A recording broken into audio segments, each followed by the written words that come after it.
Hello. Hello. Welcome back to another episode of Hello the podcast. This is episode 33. The double. 33. We are.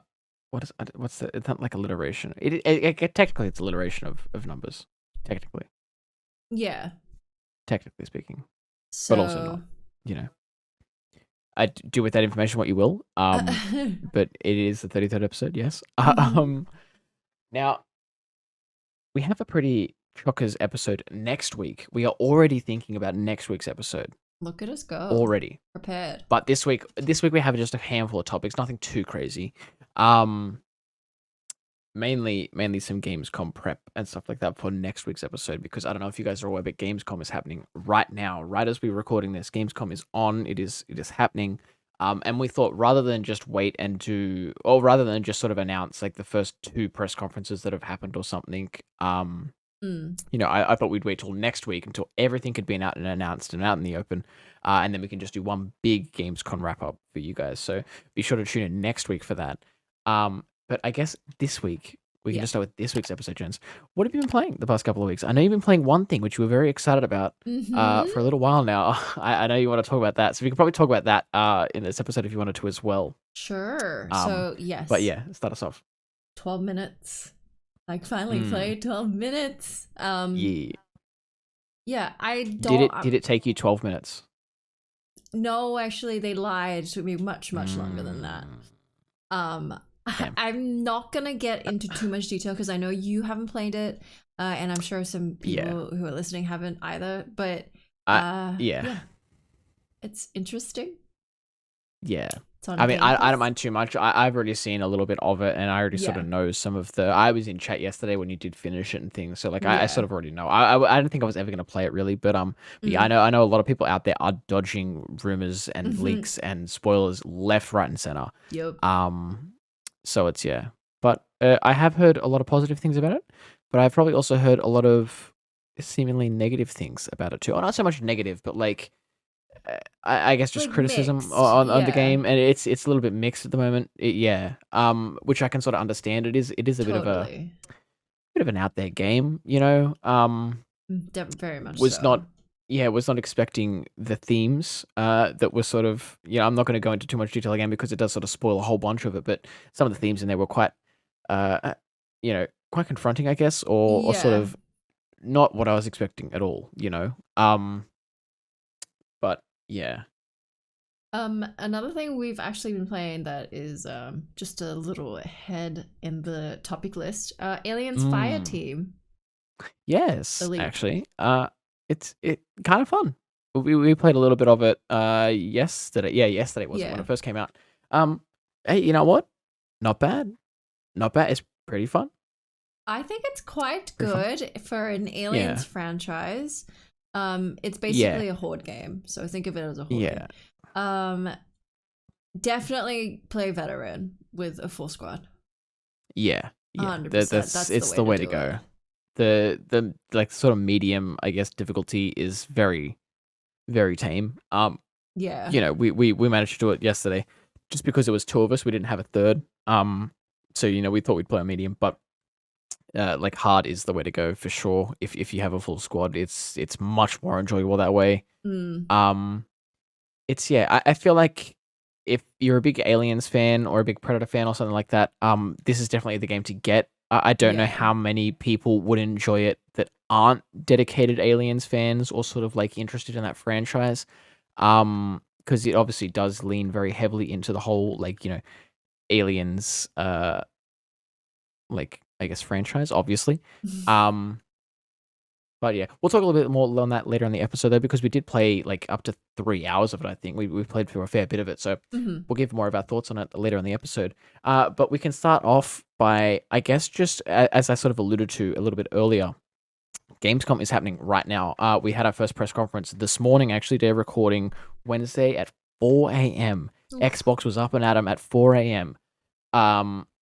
So yeah, and then we'll also have a couple more press conferences throughout the rest of the week. So by the time you guys hear this podcast, all of this will have happened and all of it will be done and out in the open. So you can probably just go to Twitter and see it bombarding all your timelines or YouTube and whatnot. But if you do happen to miss things, like I said, we'll be covering it next week. But tomorrow morning at 4:30 a.m., Jeff Knightley is going to be opening the Gamescom show. It's going to be, I think, at least 30 games plus. They're going to be announced at this show, so there's a ton. Right. We're not too sure whether or not they're 30 brand new games. I very much doubt that, or whether it's like sort of just 30 games that are being showcased or announced or something like that. Who knows? And then on Friday, the last day of the whole sort of event, we have two shows. Dying Light 2 gets its own special showcase at 4 a.m., which is going to probably showcase a bunch of new footage and like an early look at the game before it's released in December of this year. So it's not too far away. So they're probably trying to hype that up a little bit more, get those pre-orders going, get those sales going. Yeah. And then at 4:30 on Friday as well, we have an awesome indie showcase, which will have a look at a bunch of new indie games that are coming out sometime in the near future. I'm expecting a new update to Stardew Valley in this bad boy. Probably a new port to some console. Who knows? But no, very exciting time to be a gamer. I honestly, Jens, did you know Gamescom was happening this week? No, not at all. Me neither. I had literally no idea. I heard nothing about anything on Twitter either. It honestly scared the shit out of me. I opened up my news feed and I was like, wait, it really this week right now? Like it was out of nowhere. It sort of jumped us. So, well, hopefully we'll see some exciting titles. Exactly. Yeah. Like I said before we started recording, I already started writing up next week's episode with a bunch of the titles that Xbox has already announced, and there was a ton that they announced. So next week's episode is going to be a chunky boy. I can already tell you. Yep. Especially considering the Jeff Knightley show tomorrow morning is going to have like 30 plus games. Like I said, that's a ton. That's heaps. And they're going to be from various studios too. So obviously the Xbox event was mainly focusing on Xbox studios and their sorts of exclusive games. The Jeff Knightley one can have anything. Could we get more Stray gameplay? Could we get I'd like that. Some new game that's announced that we don't know about yet. Like who knows? But yeah. I guess, Jens, was there anything that you would like to see announced? Is there anything on your radar that's like, or like just in your imagination, I guess at least, that you would like, you know what, I'd like a game based on this. Can someone make this for me? I said it before, I would like a Daft Punk simulator. I feel like that would be cool. Would. But, like, what would you do? Like DJ? Like yeah, just like sit in a pyramid with a helmet on. That would be enough for me. Just listen to some music. I want like a intriguing thing. Oh, you know what I actually really, really want? I want Hellblade Senua's Sacrifice 2. The second one, yeah. I want that. That's true. Like now, because that shit was so good. What? Yeah, weirdly enough, that'd be an Xbox exclusive, and that wasn't in the list of things that Xbox announced or showcased. So I think that's because they're happening not anytime soon. Yeah, I think it's still next year, sometime like late next year or middle to late next year. So it's still like a little ways away. Which is a real shame. But yeah, I don't know, just something like good, and like that's a weird thing to say, but like a good story or good like gameplay, something solid. Yeah, something solid. Yeah. Make me cry. I don't know, just something. I just need something. Well, on a more serious note, I feel like I just want a really good survival horror or like survival lists type exploration game, multiplayer or not. Or maybe multiplayer, but only you can play it with like 3 or so friends, PvP, PvE, something like that. You can just like survive, build, craft, all that sort of stuff. Yeah. I just want it to be really good because I feel like the last couple of games that have come out in that sort of genre have been quite mediocre or lackluster. And it's like I feel like they're just always stuck in a permanent beta or alpha state. Like it never feels like these types of games, I guess, get released and fully like sort of fleshed out. So I just want one solid, sort of survival, crafting, exploration, horror experience game. I feel like that'd be fun. Well, Minecraft, the update. That's what I mean. Minecraft is the next closest thing I think that's like fully fleshed out and like has been released for a good while and is just like very popular still. Like that's the next best thing, and that's what I do keep going back to. Like it's So, but yeah, we do get the 1.18 update later this year. I think it is 1.18, Is that the one 1.17. for I can't remember. caves, or Yeah, the big pretty caves and stuff. yes. So I feel like we're gonna have to start our server back up, Jenz, and get that Oh, fired up 100%. again I because saw that looks like a lot of fun. there's a mod that makes Minecraft basically look like Lego, and so I was like, yep, sure. Yeah. It's sometimes all it takes to get back into Minecraft. Yeah, It's like totally. seeing one video. I saw on my TikTok feed a couple of weeks back. I saw one video on a shader, and I was like, "Damn, you know what? I should download Minecraft." Yeah. And so I downloaded Minecraft and I installed the shader, and I was like, that kicked it off. I was like, "Okay, damn, here we go again." But yeah, Just so good. it is. It's a solid game, man. I tell you. Speaking of which, not even speaking of which, I heard The Sims are doing a industrial loft expansion. I am so excited. Dude, this is what I've wanted for a long time. I wanted cottagecore. They did it. And then I've always, my dream in life is to live in a loft in New York.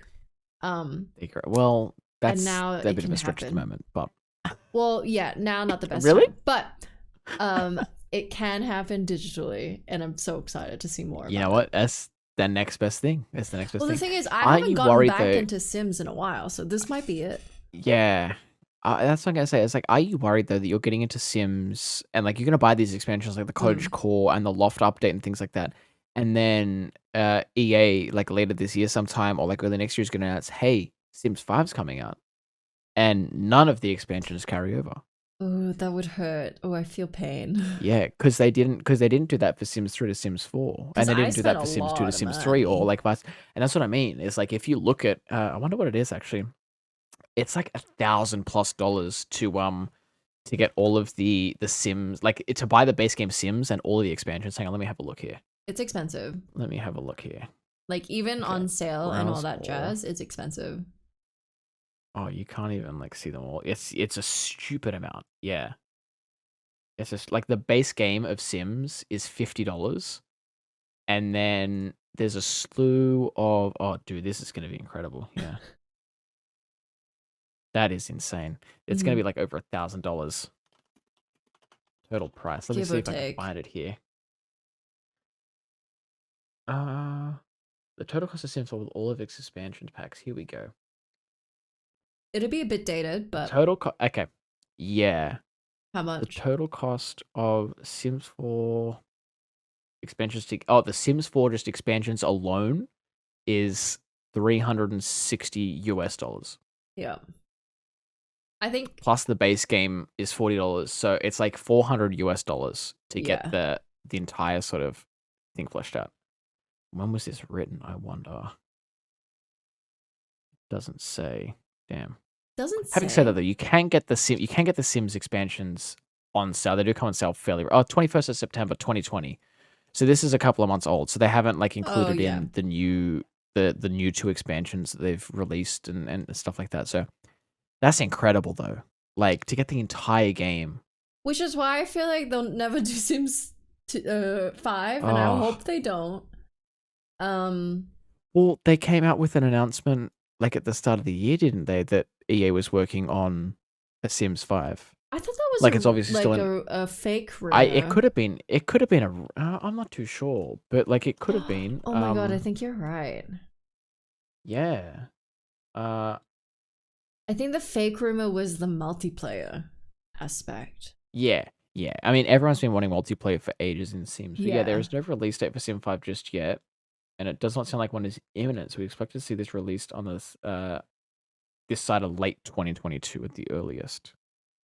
Is like the rumor date, which doesn't surprise me. But yeah, that's what I mean. It's like that's why I'm so hesitant to go back to The Sims at the moment, is just because it's like if I'm gonna go and drop a $50 expansion on it, and then 9 months down the track they're like, who cares about that expansion? We're making a whole new game now that doesn't work on that game. It's like that's a sort of a waste, you know. And as much as you could just go back and play The Sims 4, it's like I want to play the fresh version. But like, what would they do the version different, with multiplayer? Right? Like if probably not much. We're getting way too far into Sims, but like we are. Anyways, I see no problem with that though. I see no problem. Let's do a deep dive on Sims. Okay, I feel like the only thing they could update is like the architecture things, like you know the creating your house and all that sort of stuff. I just want less shitty furniture, base game furniture. Me too. Some of the furniture in that game is absolutely horrid. No one in the right mind would ever put that in their real house. So why would I put that in my lovely Sims house? I'm thinking about installing it after we record this podcast now. God damn it. Sims is almost as dangerous as Minecraft. Or as dangerous as Minecraft. See, Minecraft has like a danger element where you can die and you gotta kill people. Whereas Sims is like you can knock on like a good Spotify playlist or watch Twitch stream and just do your thing. Like just zone the fuck out to Sims. And it's the best. I don't even like playing The Sims. I just like designing the house and furnishing the house. And then I'm like, and I'll let my Sim walk around it for 15 minutes. I'm like, all right, dude, you find a new house now. Let's try and find a new house. My Sims cannot enter the door because it won't work with all the shit that I changed with the house. My Sim stands out on the path for 4 hours as I build and design his house that then gets demolished almost immediately. And then I start a new one. So. Yeah, and then that Sim is deleted forever. They lived that life for 4 hours, then didn't do anything. They don't do shit. Nope. It's the best way to play. It really is. Anywho's, I guess moving on, Jenz. Do you remember Cyberpunk? I think I remember that game. This small indie game that came out sometime the start of the year. I just remember one of the girls in it that was pretty. And I can't even tell what her name is. Me neither. But apparently, according to data leaks and data miners, the multiplayer that was rumored to have been cancelled or, shifted its sort of trajectory is still in the works, allegedly. I think it's going to be terrible.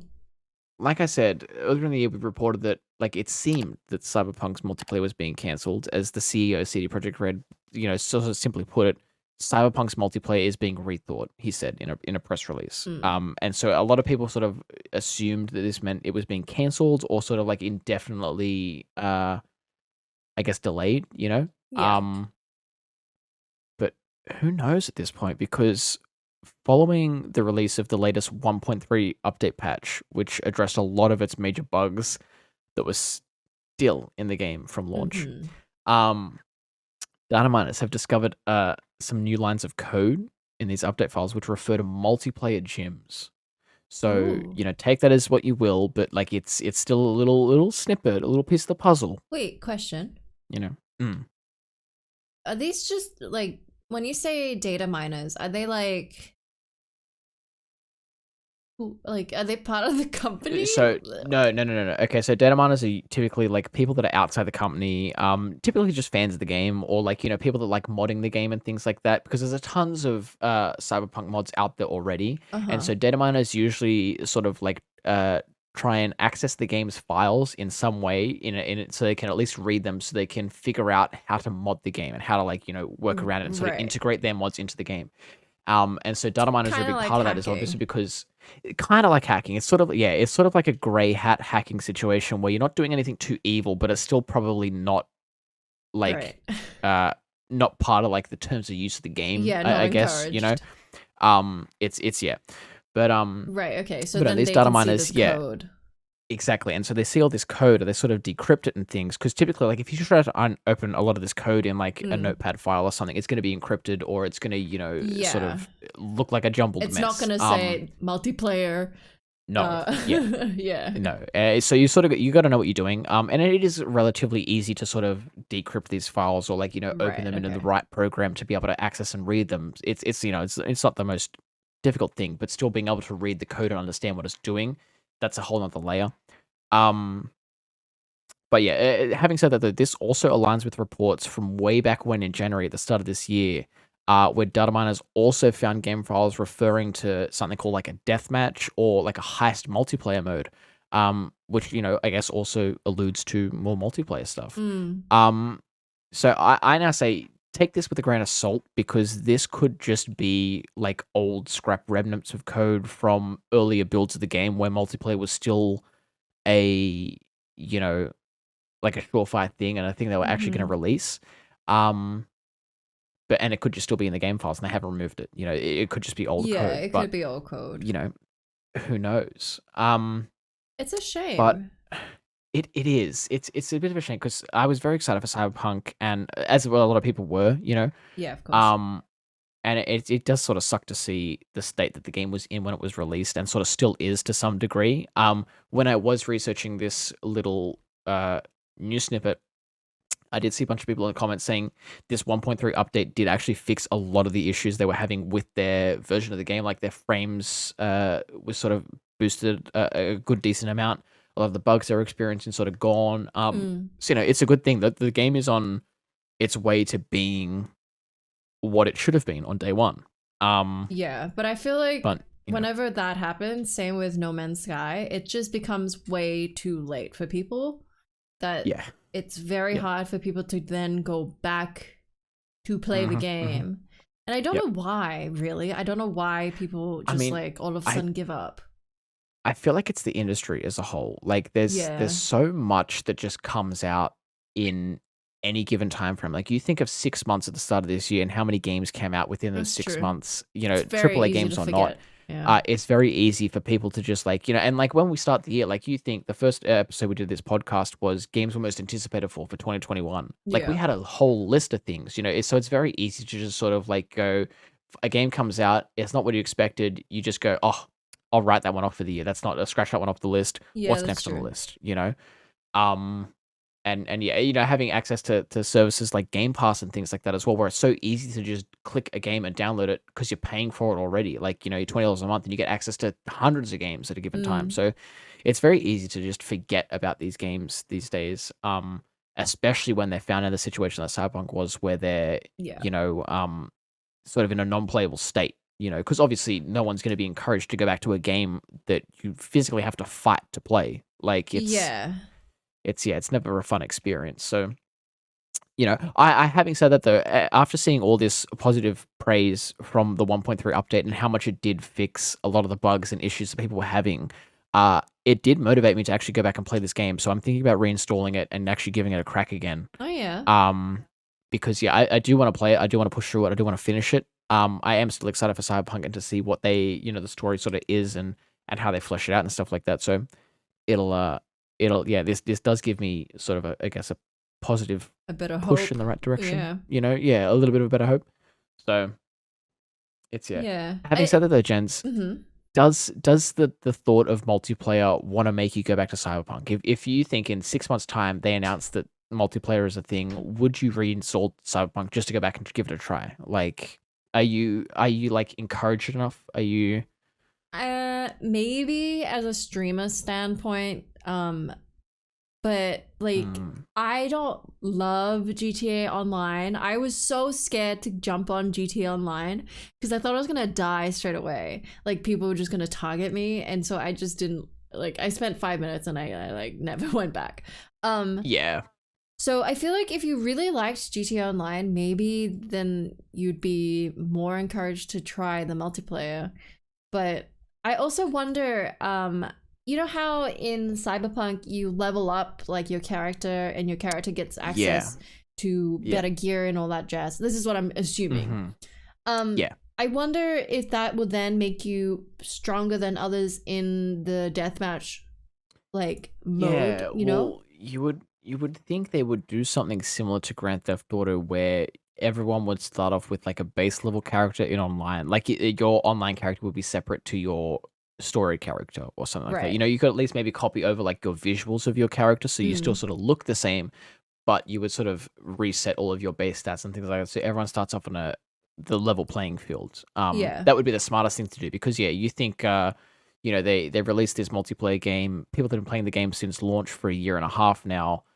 They're super overpowered and things like that. And then like, they release this multiplayer to everyone, and the people that pick it up on like the sales and the summer sales later in the year just to give it a try, they're getting obliterated. Yeah, like totally. It's So the heist I feel like the would smartest really thing to do would just because I know GTA and that's what I feel wanting like to do that for so long as well. That's what I feel like you should give a crack in GTA is you can do it so that you can have like private servers with just your friends, and that's what me and my friends used to do was so we didn't just get targeted by tanks and, jets and all that sort of shit for 3 hours on end just to trying to get around and do our daily tasks and all that.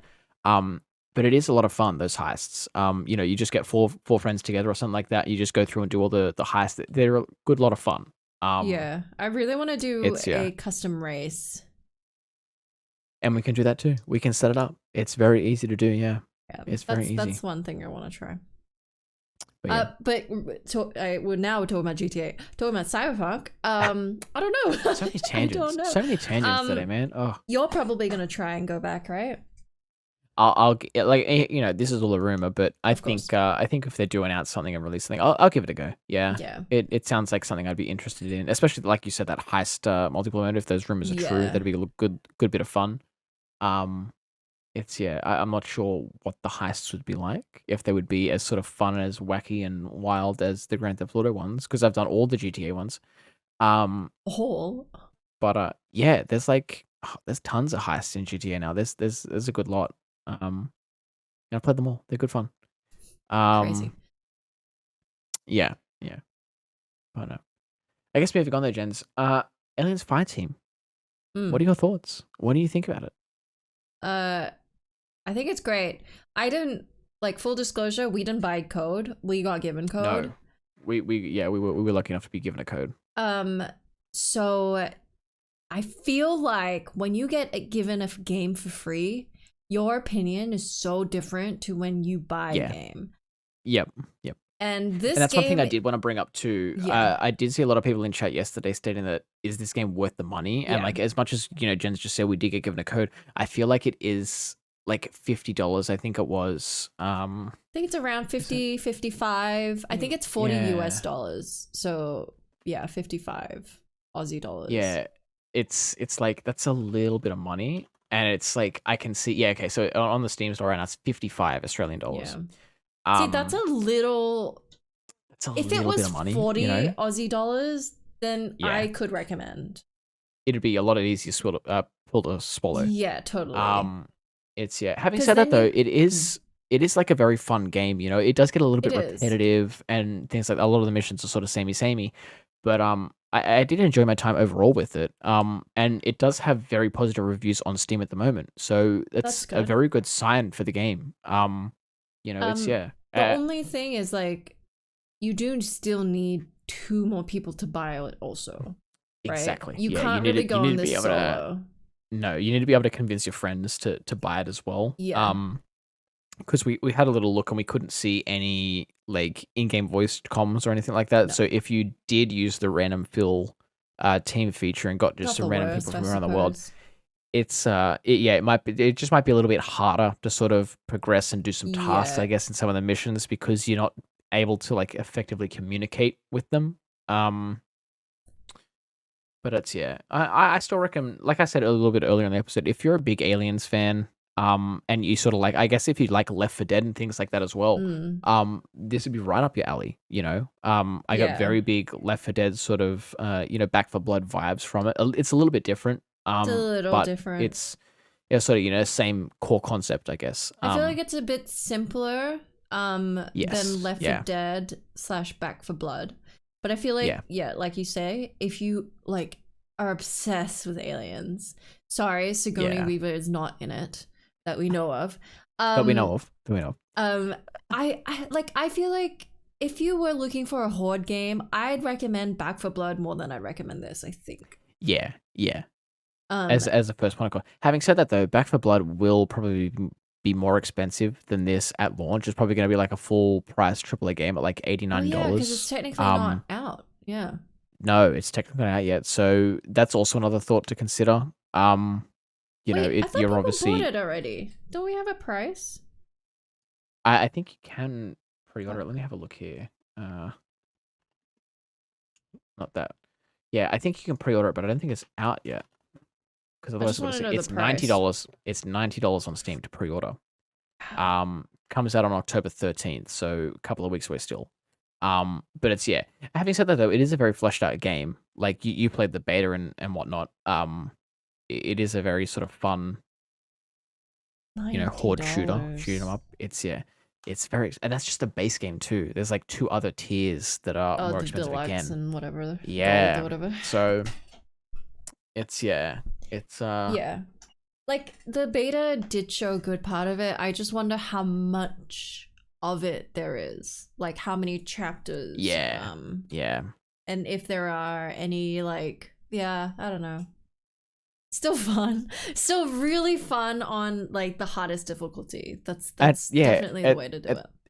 At the end of the day, Back 4 Blood is still just a video game, and the whole point of video games at the end of the day is to be fun, you know? Yes. And so I guess they're successfully completing that task, you know? Although they are doing it for $90, they are providing you entertainment. So it's, and we're on lockdown, so there's really not much we can do. Exactly. So... You have no excuse. I guess you just have to buy it now. You got no excuse. No. But yeah. Anyways, going back, Aliens Fireteam. I do recommend it if you're a big Aliens fan. I enjoyed it. I probably will play some more of it. I don't know if you want to, Jenz. Because I was just watching the little trailer and like there's some really cool like environments that are yet to come that I just saw. So it looks like we're not always going to be trapped inside like little pipes and ships and things. It's sort of it gets a bit different. So I am enjoying it. So yeah, for sure. Yeah. But yeah. Moving on though, Jenz, to our final topic of the week. Always recurring topic. Yeah. What did you think of What If this week? I know you just recently recently watched this. Yeah, sorry. We need to say goodbye to everyone who didn't watch. This is true. Which was almost me. Yeah. Almost, yeah. So thank you so much for listening. We'll see you guys next week. Go and watch What If right now. And please go watch What If. If you're interested. I think this What If series is very niche. It's quite niche, yeah. So totally understand if you aren't gonna watch it. But moving on.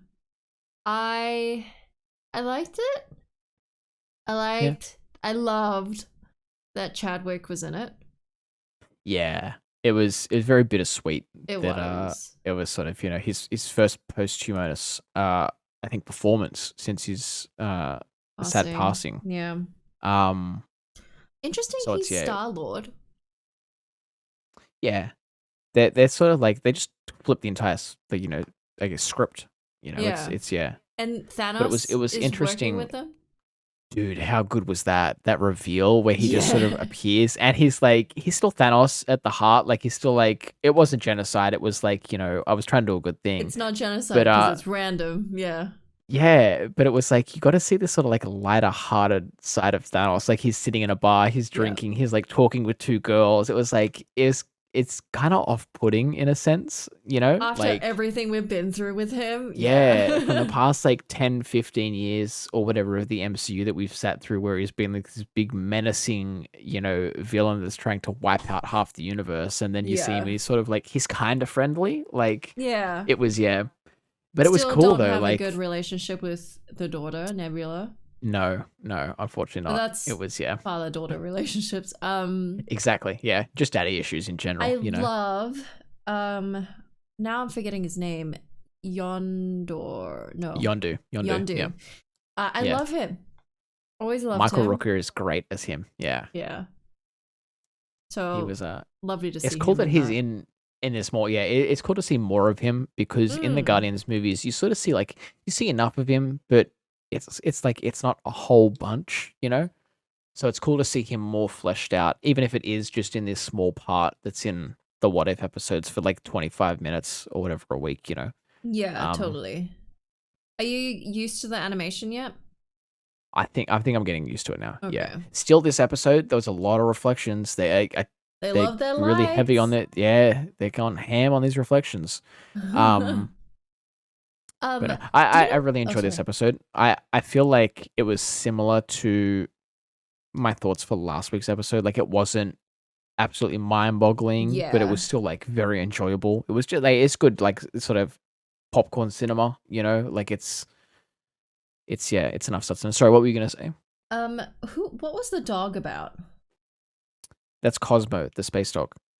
So he is just this random astronaut dog that I thought it related to I think it's meant to be a reference to the first dog that went to space. I think his name was Cosmo or something like that. But yeah, he's just this dog in the MCU that sort of is a dog that's in space. You know, there's just nothing too there. crazy about it. Okay, cool. He was a big part of, I think it was the first Guardians movie that had the Collector in it. Because the Collector, his whole backstory is that he wants to have at least one of everything in the universe. He just likes collecting things, you Right. know. And so having the first dog that went to space was like a big thing for him. So he had Cosmo the dog there. Oh, okay. And yeah, and the same as Howard the Duck. Howard the Duck is like, you know, obviously a Oh, talking yeah. duck. And so like the Collector's like, I want one of him. That's a talking duck. Like, you know, um. But it was cool to see more Howard the Duck in this though. Speaking of that, because he's a very obscure character. He is, because I barely know him. Yeah. Weird fun fact, if you didn't know it, Howard the Duck was actually the first ever Marvel property to be turned into a film. I think it came out in like the 80s or 90s. Oh, really? Yeah. What, like just standalone? 1986. It was just a Howard the Duck movie. Oh, wow. Very weird. Very weird. I haven't seen it. It bet. was like puppeteers and all that sort of stuff. It was sort of raunchy, sort of like raunchy.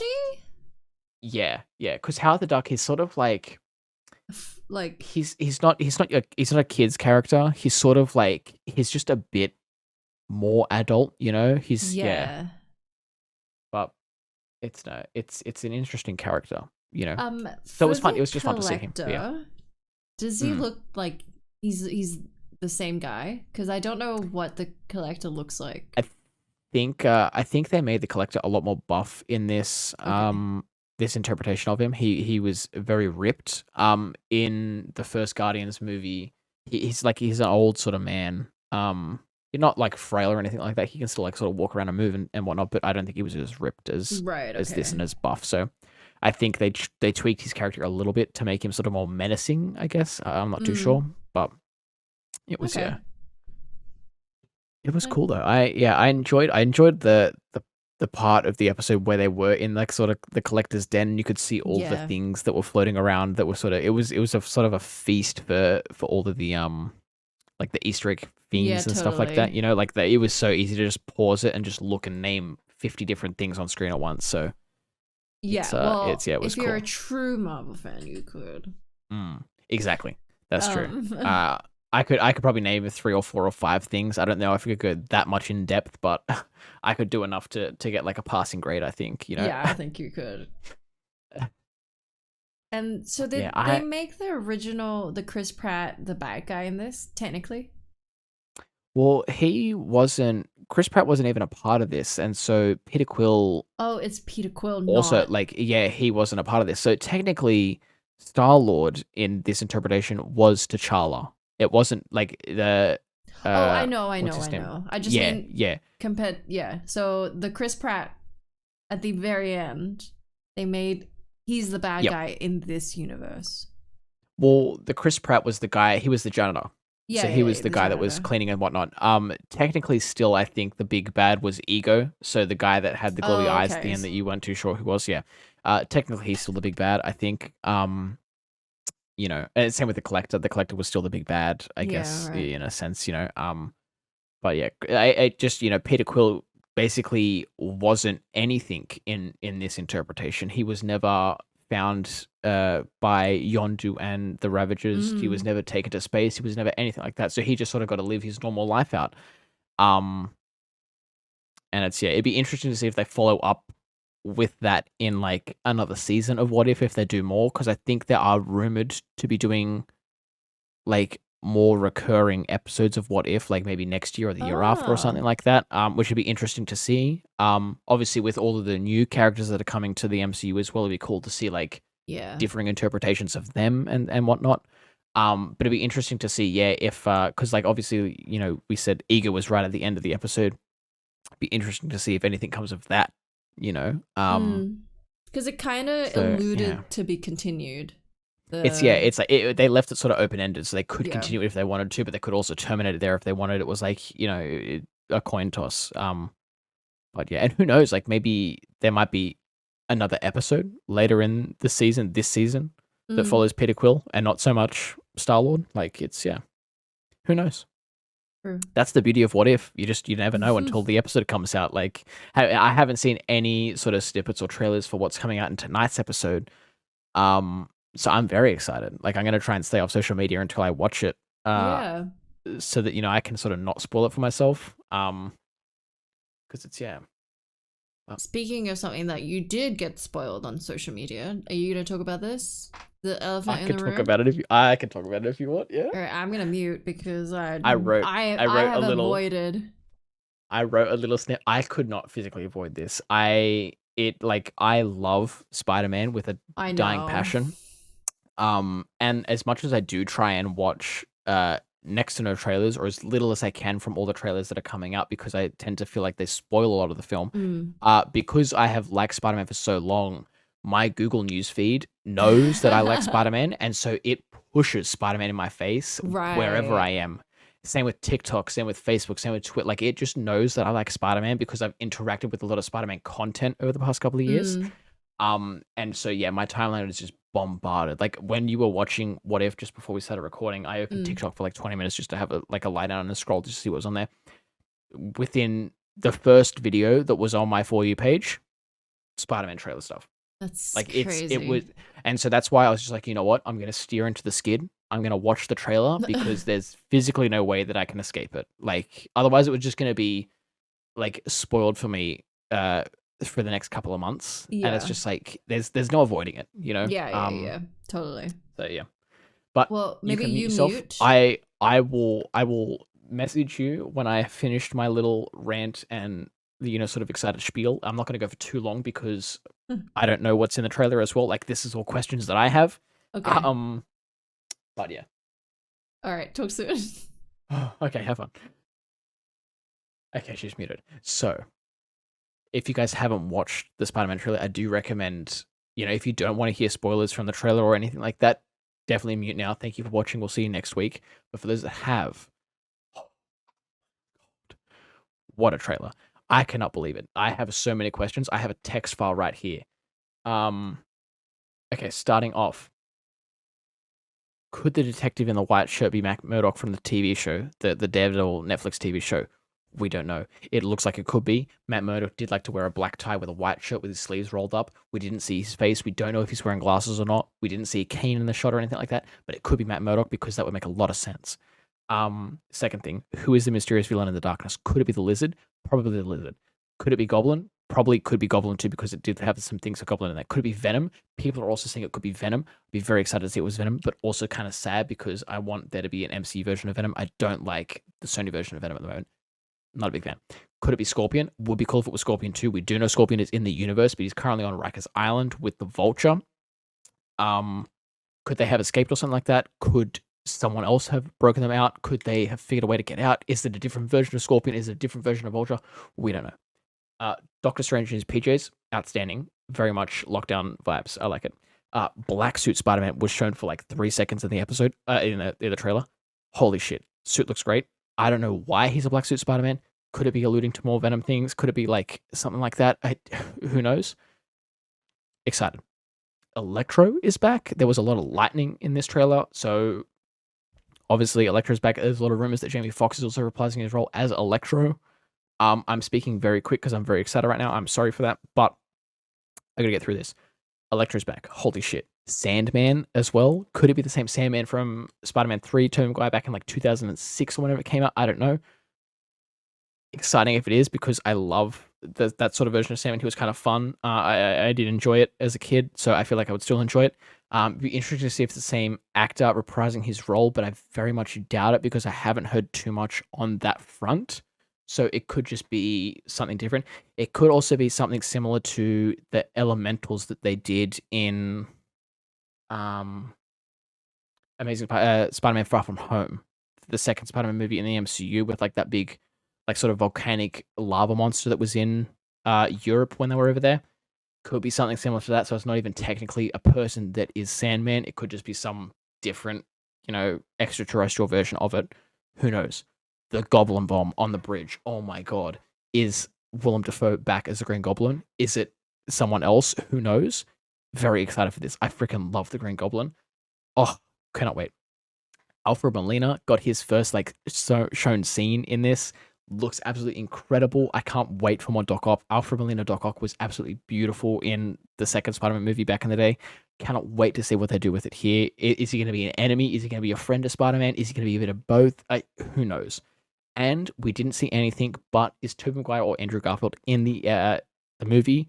They're not in the trailer at the moment, but we don't know if they're going to be in the movie. I really want them to keep it a secret if they are, because I know that just the internet is not going to be able to keep it a secret if they put them in a trailer, and then it's going to spoil it for myself again, and I'm going to hate it. So I'm going to message Jenz. My God, I can't wait. Hello? Welcome back. I've done my rant. I'm done. You sound happy. I needed to get that off my chest. Man.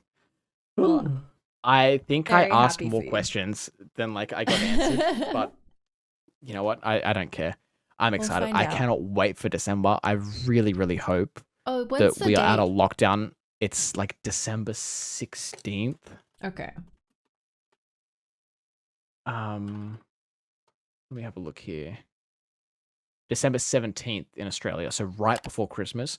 I really hope that we are out of lockdown by then, because I I'm would hoping really for hate it you. if I can't watch it on the big screen. That would make me really, really sad.